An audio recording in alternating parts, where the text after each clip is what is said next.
সিংহ টিউটোরিয়ালে সবাইকে স্বাগত জানাই। আজকে তোমরা দেখতে পাচ্ছ স্ক্রিনে একটা সময় ও দূরত্বের খুব সুন্দর প্রশ্নের উত্তর করাবো, যেটা দেখতে পাচ্ছ এসএসসি সিএইচএসএলেও এসেছিল।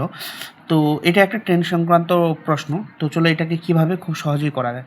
বলছে 350 মিটার দৈর্ঘ্যের একটি পণ্যবাহী ট্রেন 1250 মিটার দৈর্ঘ্যযুক্ত একটি টানেলের মধ্য দিয়ে যেতে 80 সেকেন্ড সময় নেয়। ট্রেনটির গতিবেগ কত? ঠিক আছে, ট্রেনটির গতিবেগ কত? আর এখানে তোমরা লক্ষ্য করো কিলোমিটার পার আওয়ারে বের করতে বলছে।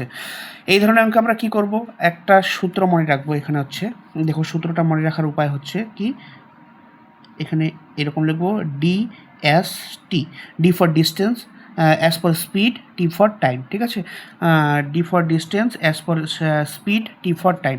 এবার যদি দূরত্ব বের করতে বলে তাহলে আমরা কি করব, সূত্রটা হচ্ছে এস ইন্টু টি। ঠিক আছে, স্পিড ইন্টু টাইম। যদি স্পিড বের করতে বলছে, ঠিক আছে, স্পিড বের করতে গেলে কী করতে হবে, ডি বাই টি মানে ডিস্টেন্স বাই টাইম। আর যদি সময় বের করতে বলে তাহলে কি, ডিস্টেন্স বাই স্পিড। আমাদের এখানে কি বের করতে বলছে, গতিবেগ, স্পিড বের করতে বলছে, তাহলে কি সূত্রটা হবে ডিস্টেন্স বাই টাইম।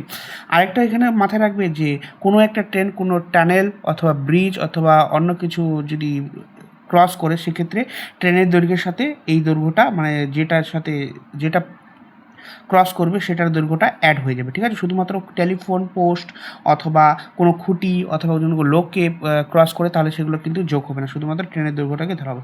এখানে দেখো ট্যানেলের মধ্যে দিয়ে গেছে, তো এখানে ট্যানেলের দৈর্ঘ্য প্লাস ট্রেনের দৈর্ঘ্য অ্যাড হয়ে যাবে। ডিস্টেন্স মানে কি, এই দুটা যোগ।